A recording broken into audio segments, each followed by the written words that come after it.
la referida Dirección General los resultados de los exámenes a que hacen referencia los artículos 20 y 21, fracción 12 del reglamento de la Ley de Seguridad Privada del Distrito Federal, aplicados a su personal directivo, administrativo y operativo, sin que dicha autoridad observase lo que al efecto dispone el artículo 35, fracción 12 de la Ley de Seguridad Privada vigente en la Ciudad de México. ¿Y qué nos dice ese artículo 35, fracción 12? Lo que les comento, que esos exámenes deben aplicarse de forma anual y no semestral, como refiere el reglamento. Ahora, ¿de dónde deviene la obligación? Que me preguntaba Josefina. Me voy a regresar un poquito.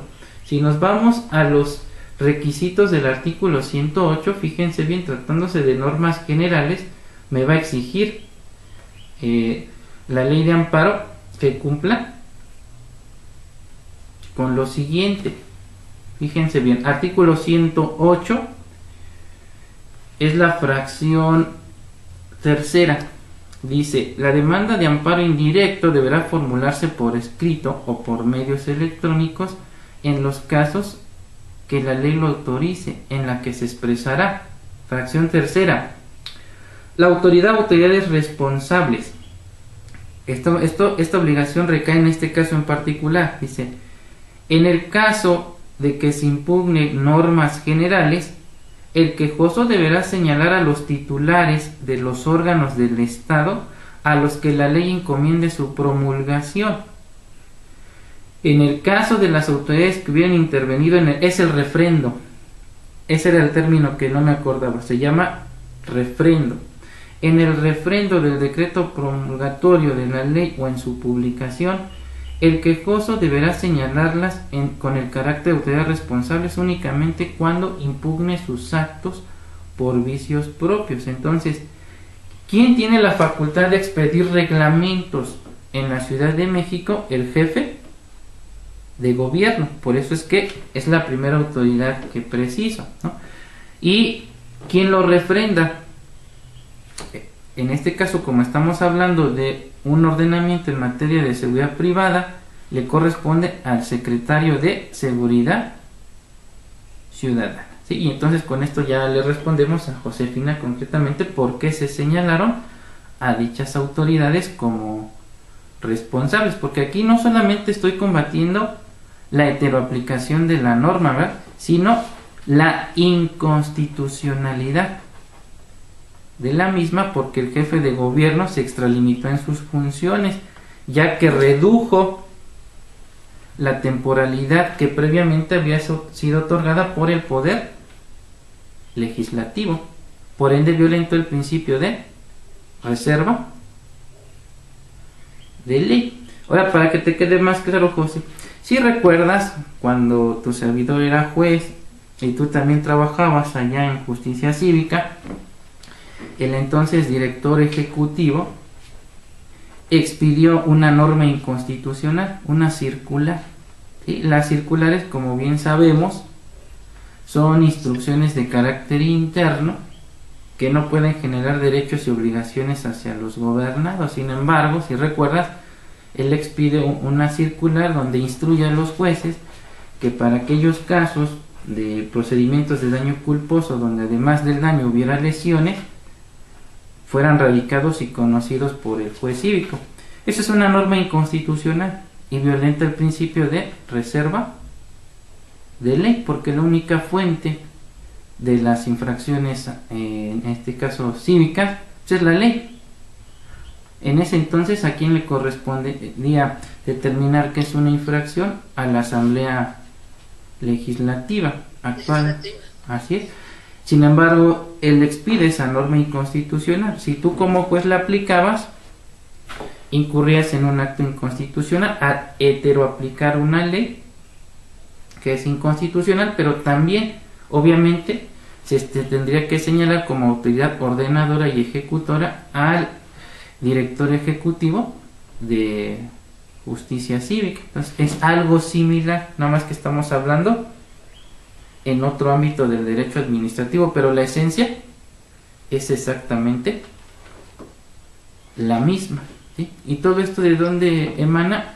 De los principios garantistas del derecho penal, que se han ido haciendo extensivos paulatinamente a la materia administrativa, y que desgraciadamente, te voy a ser sincero porque sigo teniendo contacto con varios jueces, pues le siguen lavando el cerebro a los jueces y les dicen que no, que no se deben aplicar los principios garantistas, no se puede homologar el derecho penal con el derecho administrativo, y pues siguen recurriendo lamentablemente a la analogía y a la mayoría de razón, ¿no? Sin embargo, para eso son estos cursos, para que ustedes como abogados postulantes empiecen a hacer valer estos criterios, porque también ha habido avances en materia de justicia cívica. Se ha declarado la inconstitucionalidad de varios preceptos, pero ha sido a través de las acciones de inconstitucionalidad. Falta que los abogados impugnen las determinaciones, sobre todo cuando se cometen violaciones graves al procedimiento, porque eso nos va a permitir que se empiecen a señalar precedentes y ya pues por fin se le obligue a las autoridades administrativas a respetar, ¿no?, esta cuestión de la adecuada defensa, el control de la convencionalidad. Falta mucho, pero la finalidad de este tipo de cursos es eso, dotarlos de las herramientas para que ustedes lo puedan aplicar en la práctica. Digo, afortunadamente encontré yo la forma de aplicar lo que sabía, porque tú bien lo sabes, allá nos tenían muy limitados. Yo recuerdo que cuando los capacitaba me enfrentaba mucho con el director y el subdirector en ese entonces. Me decían que no les abriera los ojos, o sea, déjalos ser felices en su ignorancia, no les abras los ojos, o sea. Y pues siempre choqué con eso, ¿no? Pero pues ya afortunadamente estamos fuera y lo estamos aplicando, ¿no? Ya en nuestra vida profesional, ¿no? Y sin estar subordinado a personas que pues piensan más como político que como juristas, ¿no? Sí quedó claro entonces por qué se señaló al jefe de gobierno y al secretario como parte de estos órganos encargados en este caso uno expide el reglamento y ordena su publicación y el otro lo refrenda. Por eso es que lo señalamos como autoridades responsables. Y como autoridades ejecutoras, obviamente la Dirección General, porque es la que ordena la visita, y la Jefatura de la Unidad Departamental de Sanciones, porque es la que llega a la conclusión de que se incumplió con lo que señala el reglamento, pero omite observar lo que señala la ley, ¿verdad?, que le dio origen a dicho reglamento. Y máxime, acuérdense que esta autoridad no es materialmente administrativa, Esta es una autoridad que desahoga procedimientos administrativos seguidos en forma de juicio, ¿sí? O sea, no estamos hablando de la fracción segunda ya, estamos hablando de la fracción tercera del artículo 107, ¿sí? Ahí insisto mucho que me distingan entre lo que es un acto materialmente administrativo y el acto administrativo, lacto sensu, ¿sí? El acto materialmente administrativo, ¿en qué consistió? En la orden de visita y verificación. Ese es el acto materialmente administrativo, donde culmina con el acta circunstanciada que elaboró el verificador. ¿Puede impugnar esos actos en forma aislada? Sí. Pero yo les dije, también puedo esperarme a que se lleve a cabo el procedimiento administrativo seguido en forma de juicio. Entonces, de ahí a donde lo turnaron a la jefatura de la Unidad Departamental de Sanciones a Empresas de Seguridad Privada, ¿sí?, quien llegó a la conclusión que, de acuerdo a los registros que tenía de los exámenes toxicológicos, estos no cumplían con cierta temporalidad, que en este caso son 6 meses de acuerdo a lo que señala el reglamento. Sí, es cierto lo que dice la autoridad, pero también hay que resaltar que la ley me dice que esos exámenes deben tener una vigencia de 1 año. Luego entonces, en base al principio pro persona y el control de la convencionalidad, ¿qué debió haber hecho la autoridad? A ver, Ángela, ¿quieres hablar? ¿Sí, no? No, que tenía que haber inaplicado. Ajá. El reglamento, ¿verdad? Inaplicar el reglamento y hacer prevalecer lo que señala la ley. Ok, vamos al siguiente aspecto.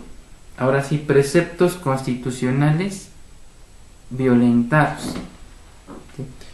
Fíjense cómo yo sí soy muy preciso, no me limito a decir se violentan los artículos 14, 16, 19. Soy muy preciso, señalo. Artículo primero, párrafos primero, segundo y tercero de la Constitución Política de los Estados Unidos Mexicanos en relación al 133 del mismo ordenamiento con lo que respecta al principio pro persona, así como el relativo al control de la convencionalidad, ¿sí? De lo que estábamos hablando precisamente ahorita. ¿Qué más? Artículo 14, párrafo primero de la Constitución Política de los Estados Unidos Mexicanos en relación al principio de irretroactividad de la ley en perjuicio de persona alguna. Y algunos me van a preguntar, oye, ¿y por qué? ¿Por qué el artículo 14? Ah, porque me aplicó retroactivamente una ley en mi entero perjuicio. ¿Por qué? Porque el reglamento es posterior a la ley, ¿verdad? Acuérdense, primero surge la ley y luego viene el reglamento. Y tengo dos ordenamientos que se contraponen. Y de acuerdo al principio de irretroactividad, que a su vez consagra el principio de ley más favorable, ¿qué dice ese principio de ley más favorable? Que la autoridad tendrá que estar sujeta a la ley que le otorgue, ¿verdad?, mayor beneficio, en este caso, hablando en la materia penal, al imputado procesado. Aquí hablamos del presunto infractor, ¿sí? No obstante lo anterior, aplica la ley que me causa un entero perjuicio, porque si hubiese aplicado lo que señala la ley, no me aplica una sanción, ¿verdad? Me determina no responsable. Pero indebidamente aplica una interpretación contra persona, y con ello no solo violenta el principio pro persona, sino el principio de irretroactividad de la ley penal, el cual también es extensivo a la materia administrativa. ¿Sí? ¿Qué más? El 122, acuérdense del anterior texto, porque en ese entonces, con base en esos artículos, se expidió el reglamento. Era el 122, base primera, fracción quinta, inciso E, base segunda, fracción segunda, inciso B de la Constitución Política de los Estados Unidos Mexicanos. Ahí le puse entre paréntesis, actualmente derogado, porque acuérdense, vino la reforma política, pero como estamos hablando de que esa ley se expidió antes de la reforma política, por eso debo citar los textos que estaban vigentes al momento de su expedición, ¿sí? Dice, con lo que respecta al principio de reserva de ley, consagrado en favor de la entonces Asamblea Legislativa y ahora Congreso de la Ciudad de México, para normar en forma exclusiva en materia de servicios de seguridad privada en la referida entidad. Entonces, ya vieron, es muy sencillo bajar los principios garantistas del derecho penal al derecho administrativo. Lo que necesito obviamente son buenas bases, ¿verdad?, de principios garantistas del derecho penal, y después ya solamente los traslado a la materia administrativa. Desde luego va a haber principios que no sean aplicables, por eso nos dice la jurisprudencia, serán aplicables en cuanto sean compatibles, ¿no? Pero aquí no encontramos ninguna incompatibilidad, entonces este tipo de principios los hago extensivos. Ahora, ¿qué más?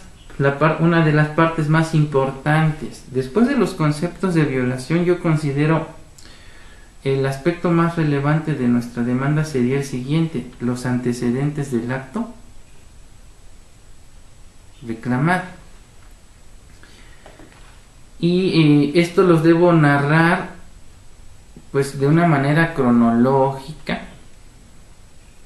de tal manera que yo pueda adentrar, en este caso, al órgano jurisdiccional en el cómo, cuándo y dónde acontecieron los actos reclamados y sobre todo por qué se vulneran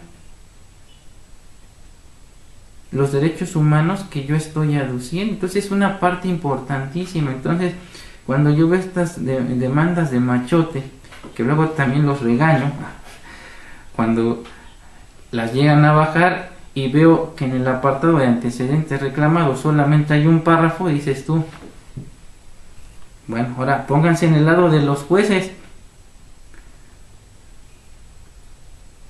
¿Suplirían esa deficiencia?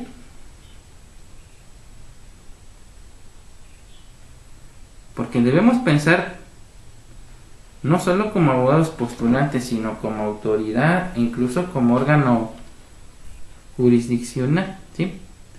No podemos limitarnos a nada más a pensar, porque siempre vamos a estar expuestos a estar en cualquiera, ¿verdad?, de esos ámbitos. Bueno, su servidor en su momento fue servidor público y me tocó ser autoridad responsable y sustentar la constitucionalidad del acto. Ahora soy abogado postulante.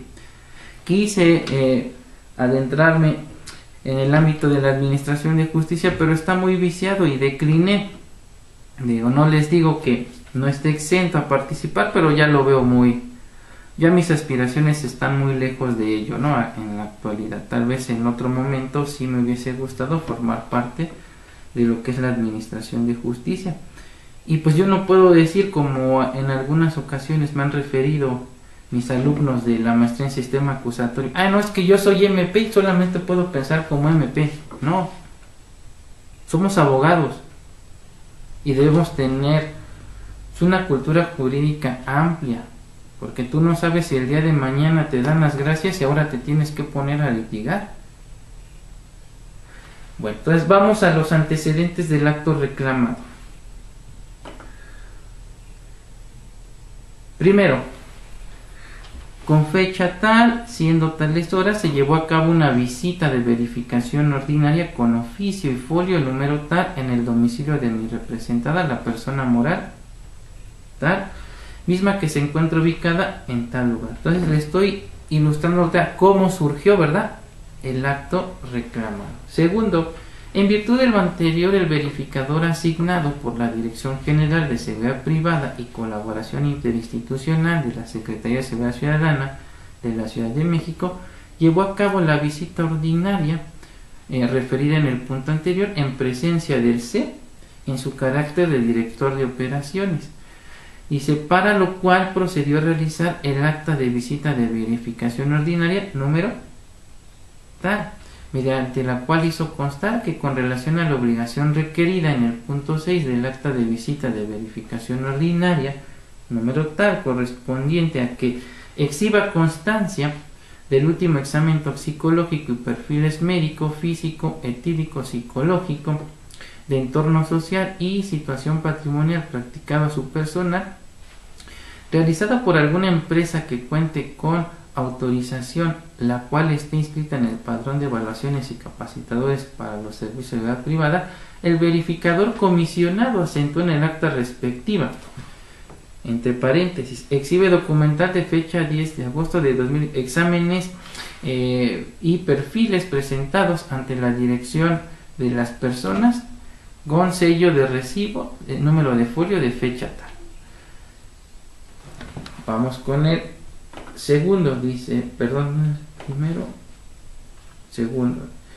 tercero, dice, derivado de lo anterior, la Dirección General de Seguridad Privada y Colaboración Interinstitucional de la Secretaría de Seguridad Ciudadana, a efecto de verificar que mi representada cumpliera con las obligaciones que le exige la normatividad aplicable en materia de servicios de seguridad privada dentro del procedimiento de verificación ordinaria número tal, determinó que con base en el registro de seguridad privada de esta dependencia y durante la secuela procedimental, obtuvo de las constancias documentales que obran a fojas 44 a 51 del expediente de actuaciones que referente a los CC estos no contaban con cédulas de evaluaciones de exámenes toxicológicos vigentes, por lo que se actualizaba la hipótesis contenida en el artículo 58, fracción segunda del Reglamento de Seguridad Privada del Distrito Federal, que a la letra dice lo siguiente. Artículo 58. Se impondrá multa de 380 veces el salario mínimo general vigente a los prestadores de servicios o realizadores de actividades de seguridad privada que incurran en cualquiera de los siguientes supuestos. Fracción segunda. No presentar ante la Dirección General los resultados de los exámenes establecidos en el artículo 20 aplicados al personal directivo, administrativo y operativo, así como los establecidos en el artículo 21, fracción 12. Cuarto, en virtud de lo anterior, la Dirección General de Seguridad Privada y Colaboración Interinstitucional de la Secretaría de Seguridad Ciudadana de la Ciudad de México, mediante la resolución de fecha tal dentro del procedimiento administrativo de verificación ordinaria número tal, determinó que era procedente imponer a la permisionaria la sanción mínima que marca la legislación de la materia, 301 veces la unidad de cuenta, que sustituye el salario mínimo vigente al momento de la infracción y que asciende a 21.575 pesos al resultar administrativamente responsable de violentar lo dispuesto por el artículo 58, fracción segunda del Reglamento de Seguridad Privada del Distrito Federal, ya que no presentó ante la Dirección General los resultados de los exámenes a que hace referencia el artículo 20 y 21 del Reglamento de Seguridad Privada del Distrito Federal, sin que dicha autoridad, ahí trato de resaltar si se dan cuenta eso, sin que dicha autoridad observarse lo que al efecto dispone el artículo 35, fracción 12 de la Ley de Seguridad Privada vigente en la Ciudad de México. O sea, no obstante que el reglamento me diga que esos exámenes se tienen que aplicar de forma semestral, no podemos pasar por alto que la ley que le dio origen a dicho reglamento establece que esos exámenes se aplican de forma anual. Entonces yo como autoridad no puedo libremente determinar que aplico el reglamento y dejo de observar lo que dice la ley.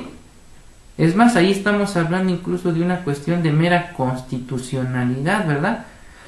El reglamento no puede ir más allá de lo que establece la ley que le dio origen, ¿sí?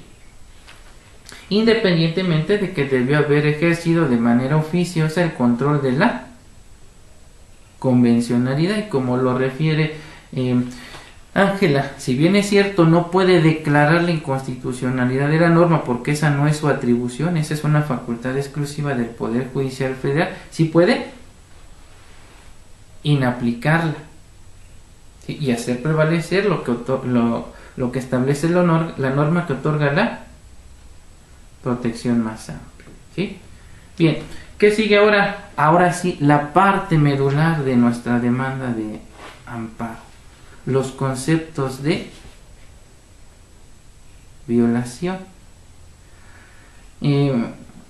Esta parte, como les comento, constituye sin duda alguna la parte más importante autoral de nuestra demanda de amparo, ya que a través de estos conceptos de violación pues vamos a ilustrar al órgano jurisdiccional en el aspecto de por qué llegamos a la conclusión de que la autoridad al momento de emitir el acto ha vulnerado mis derechos humanos, ¿sí? Acuérdense, y vuelvo a insistir, todo concepto de violación debe contar con tres elementos. Primero, premisa mayor, es decir, precepto constitucional que supuestamente me están violentando, el derecho o derechos humanos que estimamos fueron transgredidos por la autoridad. Mi premisa menor, es decir, el acto reclamado por parte de la autoridad responsable. Y 3. Mi conclusión, la exposición de consideraciones de hecho y derecho de por qué considero que la autoridad responsable ha violentado mis derechos humanos.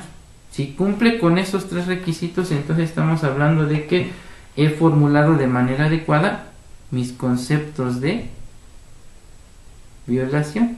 Vamos ahora a verlo en la práctica. Primer concepto de violación. Dice, las autoridades responsables violentan en perjuicio de mi representada los derechos humanos consagrados en el artículo primero, párrafo primero, segundo y tercero, en relación con el artículo 133 de la norma fundamental por cuanto hace al principio pro persona y el relativo al control de la convencionalidad. Ahí entre comillas, eso es para efectos didácticos, obviamente eso no lo van a hacer en su demanda, les puse premisa mayor, porque si se dan cuenta en su material les doy ahí algunos conceptos y les pongo entre paréntesis cuál es su premisa mayor, su premisa menor. Obviamente en el ejercicio que hagamos no me van a hacer esto, porque luego les digo y me ponen eso, premisa mayor, premisa menor y en qué consiste. No, al ser un examen práctico, hagan de cuenta que lo están haciendo ante el órgano jurisdiccional. Esto que yo les pongo solamente es para efectos académicos, para que ustedes comprendan dónde está el elemento que les estoy solicitando, pero ustedes eliminen eso ya en su ejercicio. Dice, bueno, dice, ya que del contenido de dichos preceptos se dispone lo siguiente: que en toda la República Mexicana todas las personas gozarán de los derechos reconocidos por la Constitución Política de los Estados Unidos Mexicanos y en los tratados internacionales de los que el Estado mexicano sea parte. La interpretación de las normas protectoras de derechos humanos deberá hacerse favoreciendo en todo tiempo a las personas la protección más amplia. Como consecuencia de la anterior, todas las autoridades en el ámbito de su competencia están obligadas a respetar, proteger y garantizar los derechos humanos de conformidad con los principios de universalidad, interdependencia, indivisibilidad y progresividad. ¿Sí? Luego viene mi premisa menor.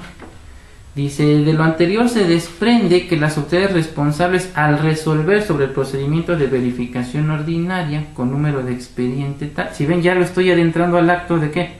De autoridad, estaban obligadas a realizar la interpretación de las normas protectoras de los derechos humanos favoreciendo en todo momento a mi representada.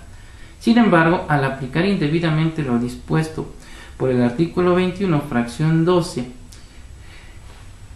del reglamento de la Ley de Seguridad Privada del Distrito Federal, para considerar que la persona moral fulanita de tal es administrativamente responsable de infringir lo dispuesto por el artículo 58, fracción segunda del reglamento de Seguridad Privada del Distrito Federal, omiten observar lo que al efecto dispone el artículo 35, fracción 12 de la Ley de Seguridad Privada del Distrito Federal, con lo que realizaron una interpretación contra persona y en detrimento de los derechos de mi representada, pues el referido precepto dispone, por cuanto hace las obligaciones de los prestadores de servicios de seguridad privada en la Ciudad de México, lo siguiente. Artículo 35. Los titulares de permisos, autorizaciones y licencias vigentes deberán dar cumplimiento en lo aplicable a lo siguiente. Fracción segunda. Aplicar anualmente exámenes médicos, psicológicos, toxicológicos a sus elementos operativos en institución autorizada para tal efecto y presentar el resultado de los mismos en un plazo de 10 días hábiles posteriores a su práctica. Del precepto legal antes transcrito se desprende entonces que el constituyente del Distrito Federal y ahora Ciudad de México, por disposición expresa, dispuso que los prestadores de servicio de seguridad privada tienen la obligación de aplicar anualmente exámenes médicos, toxicológicos a sus elementos operativos en instituciones autorizadas para ello y presentar los resultados obtenidos en dichos exámenes ante las autoridades competentes en un plazo de 10 días posteriores a su práctica. Ahora bien, la Dirección General de Seguridad Privada y Colaboración Interinstitucional de la Secretaría de Seguridad Ciudadana de la Ciudad de México, al momento de resolver el procedimiento de verificación con número de expediente número tal, concluyó que mi representada infringió lo dispuesto por el artículo 58, fracción segunda del Reglamento de Seguridad Privada del Distrito Federal, ya que no presentó ante la referida dirección los resultados de los exámenes toxicológicos a que hace referencia el artículo 20 y 21, fracción segunda del Reglamento de la Ley de Seguridad Privada del Distrito Federal, aplicados a su personal directivo, administrativo y operativo.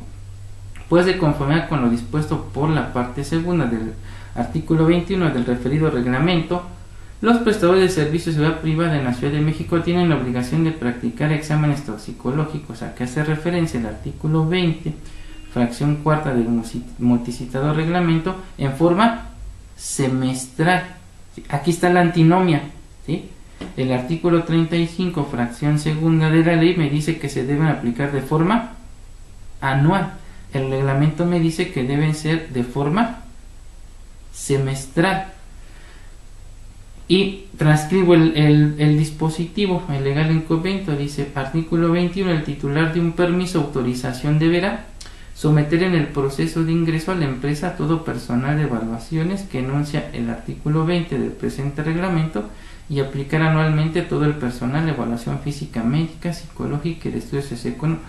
Asimismo, deberá aplicarse semestralmente la prueba toxicológica a que refiere el artículo 20, fracción cuarta. Es decir, de un año nos lo redujo a tan solo 6 meses.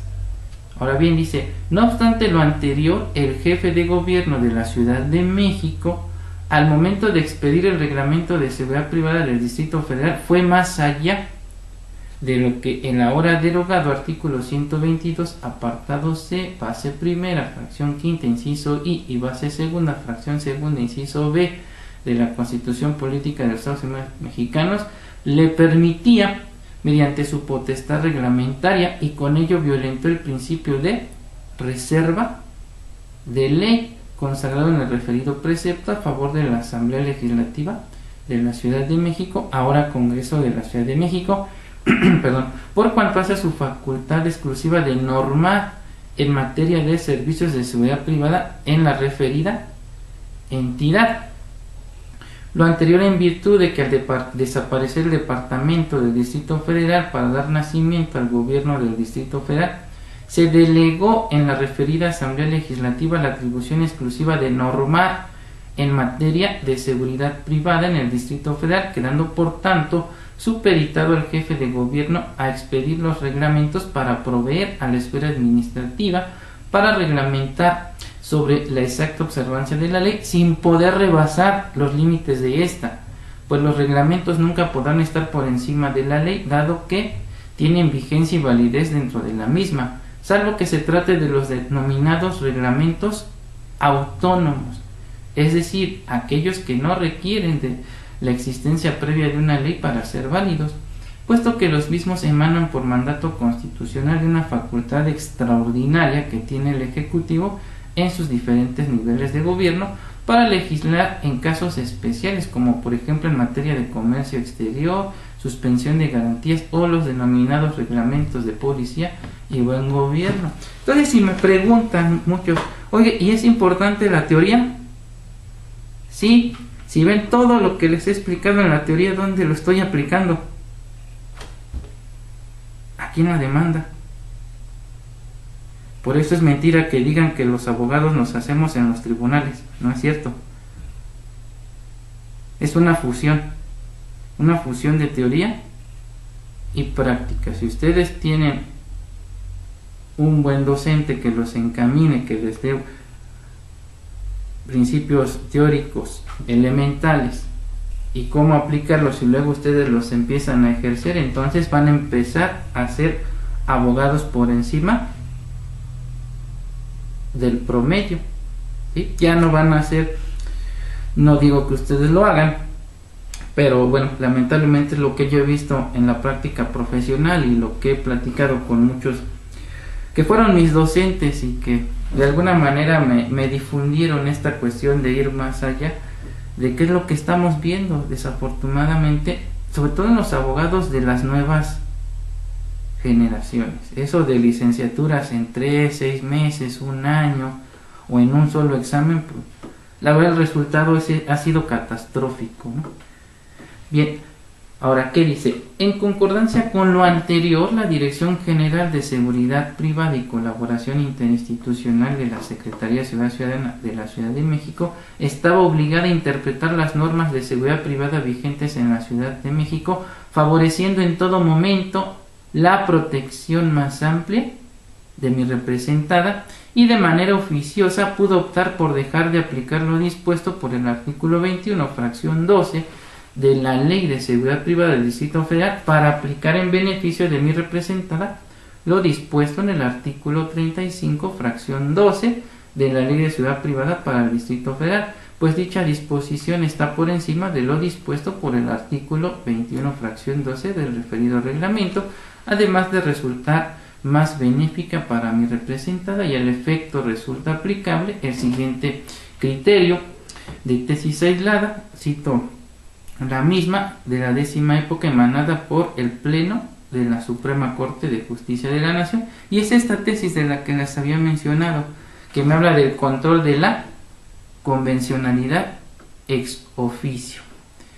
Dice, en un modelo de control difuso de constitucionalidad, que dice lo siguiente: de conformidad con lo dispuesto en el artículo 1 de la Constitución Política de los Estados Unidos Mexicanos, todas, fíjense bien, dice todas las autoridades, no me dice que si sean jurisdiccionales o materialmente jurisdiccionales o que emitan actos materialmente administrativos, me dice todas, ¿sí? O sea, está fuera de discusión si pertenecen o no al Poder Judicial, todas las autoridades están obligadas a ejercer el control de la convencionalidad, dice. Todas las autoridades del país, dentro del ámbito de sus competencias, se encuentran obligadas a velar no solo por los derechos humanos contenidos en la Constitución Federal, sino también por aquellos contenidos en los instrumentos internacionales celebrados por el Estado mexicano, adoptando la interpretación más favorable al derecho humano de que se trate, lo que se conoce en la doctrina como principio pro persona. Estos mandatos contenidos en el artículo 1 constitucional, reformado mediante el decreto publicado en el Diario Oficial de la Federación el 10 de junio de 2011, deben interpretarse junto con lo establecido por el diverso 133 para determinar el marco dentro del cual debe realizarse el control de la convencionalidad ex oficio en materia de derechos humanos a cargo del Poder Judicial, en el que deberá adecuarse al modelo de control de constitucionalidad existente en nuestro país. Es en la función jurisdiccional, como está indicado en la última parte del artículo 133 en relación al artículo 1 constitucionales, en donde los jueces están obligados a preferir los derechos contenidos en la Constitución y en los tratados internacionales, aun cuando, a pesar de las disposiciones en contrario, se encuentre en cualquier norma inferior.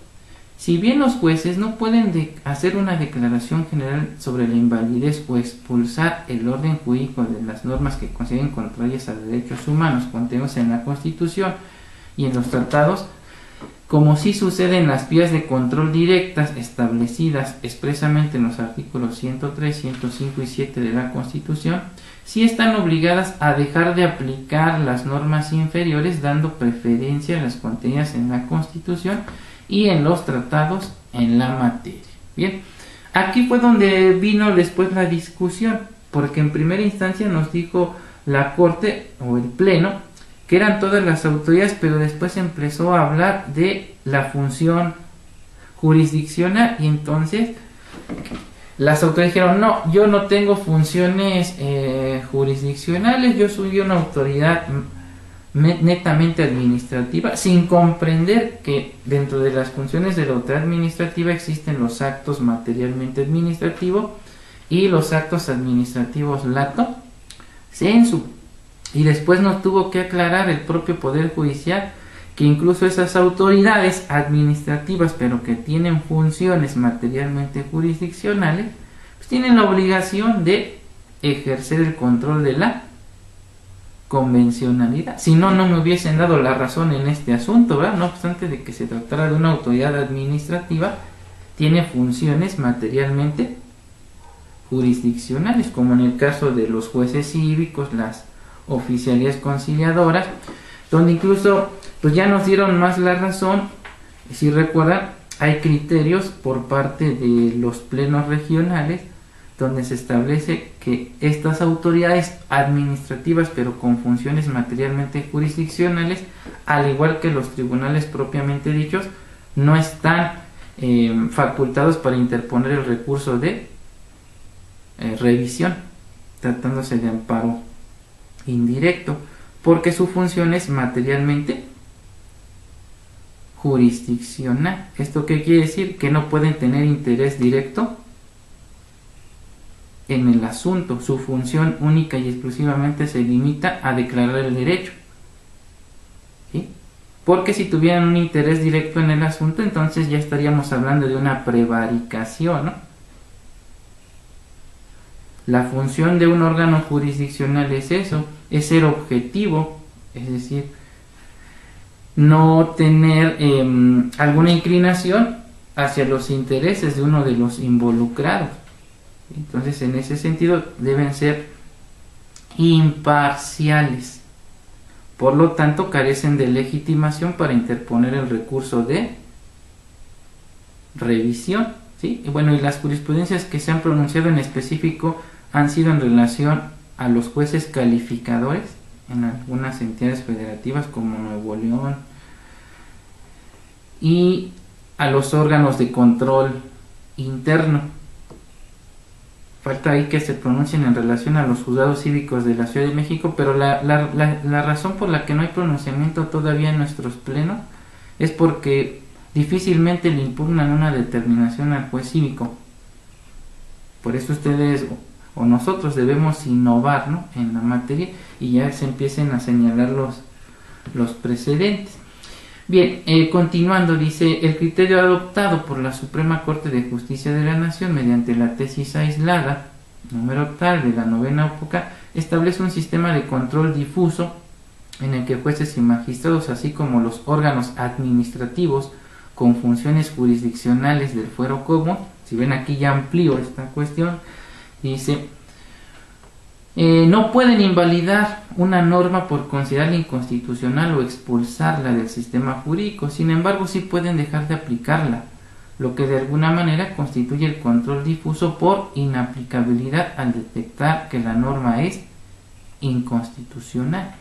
Bajo la anterior tesitura, todas las autoridades con funciones formal y materialmente jurisdiccionales deberán tomar en cuenta lo que establecen los tratados internacionales en materia de derechos humanos, por encima de lo que establezca o diga la legislación nacional, lo que abre una dimensión amplísima de derechos para los gobernados. Asimismo, se establece en la Constitución Federal, dentro del artículo 1, la obligación de interpretar los derechos humanos de acuerdo a los principios de universalidad, interdependencia, indivisibilidad y progresividad, con la finalidad de uniformar la forma de valoración que los órganos con funciones jurisdiccionales deben tomar en cuenta al emitir sus resoluciones.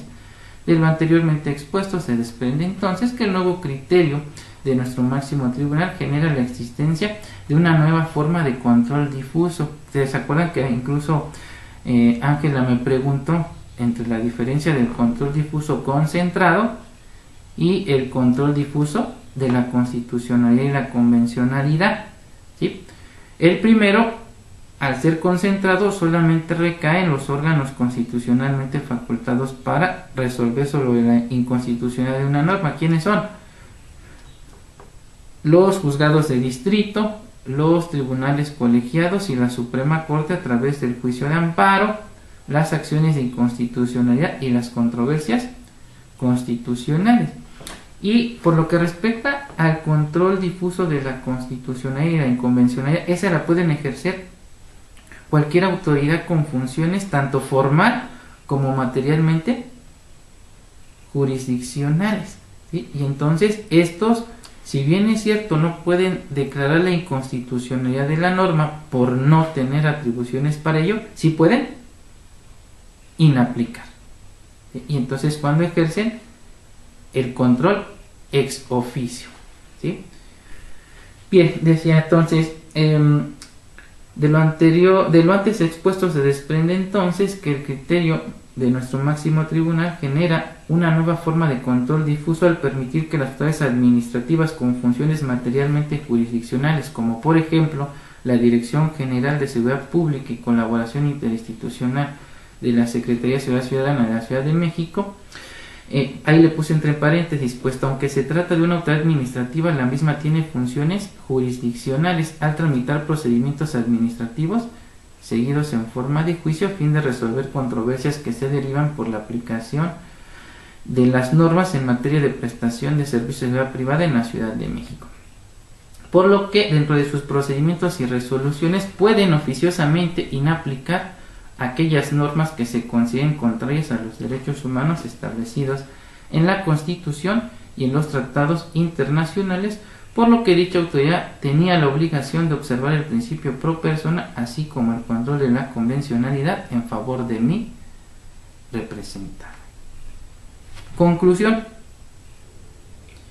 No obstante lo anterior, las autoridades responsables omitieron ejercer el control de la convencionalidad, así como observar el principio pro persona previsto en favor de mi representado en los artículos primero, párrafo primero a tercero en relación al 133 de la Constitución Federal, y con ello aplicaron retroactivamente la norma que más perjudicaba a la persona moral que represento, dado que el artículo 21, fracción 12 del reglamento, obliga a los prestadores de servicios de seguridad privada en la Ciudad de México a aplicar a su personal directivo y administrativo los exámenes toxicológicos cada 6 meses.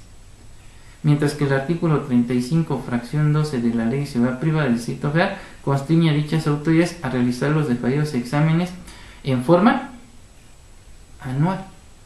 Luego entonces la norma más benéfica para mi representante era la prevista en el artículo 35, fracción 12 de la Ley de Seguridad Privada para el Distrito Federal, además de que por jerarquía constitucional la misma está por encima de lo dispuesto por el artículo 21, fracción segunda del referido reglamento. En consecuencia, la actuación de las autoridades responsables resulta conculcatoria de lo dispuesto por el artículo primero, párrafo primero, segundo, tercero en relación al 133 de la Constitución Política de los Estados Unidos Mexicanos, y por ende también transgrede lo dispuesto por el artículo 14, párrafo primero de la Constitución Federal, al violentar el principio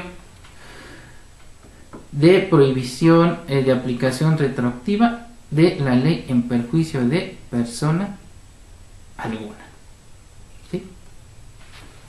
Entonces es un ejemplo práctico de cómo debo realizar mis conceptos de violación. Si lo analizan, contiene los 3 elementos que les comenté: premisa mayor, o sea, los dispositivos constitucionales en específico que se violentaron. Mencioné el artículo primero, párrafo primero, segundo, tercero, artículo 14, párrafo primero, 133, ¿sí? ¿Y a qué se refieren estos dispositivos que estamos mencionando? Al principio pro persona, control de la convencionalidad y prohibición de aplicación retroactiva de la ley en perjuicio de persona alguna. Y si vieron, fui explicando dentro de mi concepto de violación cómo se fue violentando, ¿no? Por parte del verificador, por parte de la autoridad que resolvió al momento de emitir la resolución, por parte del propio jefe de gobierno al momento de expedir el reglamento, ¿sí? Y entonces todo esto nos lleva a la conclusión de que se violentaron en perjuicio de la empresa los dispositivos constitucionales a los que hicimos alusión, ¿sí? Bueno, y después viene un segundo concepto de violación, que hablamos del principio de reserva de ley. Si quieren, para ya no hacerlo tan tedioso, ya lo estudian con detenimiento en su material. Y les parece, vamos a la parte de las pruebas, que sería el siguiente aspecto importante a analizar. De hecho, solamente les dejé hasta el tercer concepto de violación. En mi demanda creo que fueron 5 conceptos de violación, pero aquí solamente les transcribí hasta el tercero. Con eso considero que es suficiente para que entiendan bien cómo deben formularse los mismos. Doctor, antes de que sigas ahorita con las pruebas, nada más ayúdame aquí. Lo he de tener en el manual que nos enviaste en los diferentes módulos. Para que me quede claro, ¿me puedes recordar qué es el principio de reserva de ley? Es el que establece que todo delito o falta administrativa debe emanar exclusivamente de la ley. Entonces lo pondré así. La ley, es que yo puse la ley. Bueno, esa es la forma más sencilla. Si te lo digo más técnico, tengo que hablar de sus subprincipios. Vamos a ver. Principio de legalidad me dice que En materia penal y en materia administrativa sancionada queda prohibido imponer sanción alguna por simple analogía y aún por mayoría de razón. ¿Esto qué quiere decir? Que para que una conducta sea considerada como delito o falta administrativa, la misma debe estar previamente establecida en una ley, ¿sí? Obviamente esa debe pasar por un proceso legislativo. ¿Qué quiere decir? Que solo el poder legislativo puede determinarme que es un delito o que es una falta administrativa, ¿sí? A esto le llamamos el principio de legalidad en materia penal. Este a su vez cuenta con 4 subprincipios. Primero, principio de reserva de ley. Solo el poder legislativo puede determinarme que es un delito y que es una falta administrativa, ¿sí? Principio de tipicidad. Para que una conducta sea constitutiva de delito o infracción, debe encuadrar a la perfección en la hipótesis normativa que prevé el legislador. De ahí se desprende otro subprincipio que se llama entonces principio de exacta aplicación de la norma, ¿sí? ¿Qué quiere decir?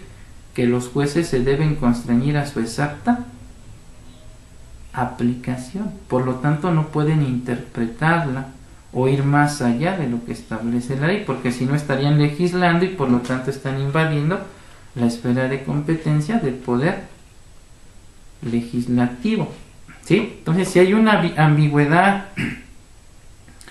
en el precepto que establece la norma, los jueces no deben interpretarla y en su caso deberán decretar la libertad, ¿sí?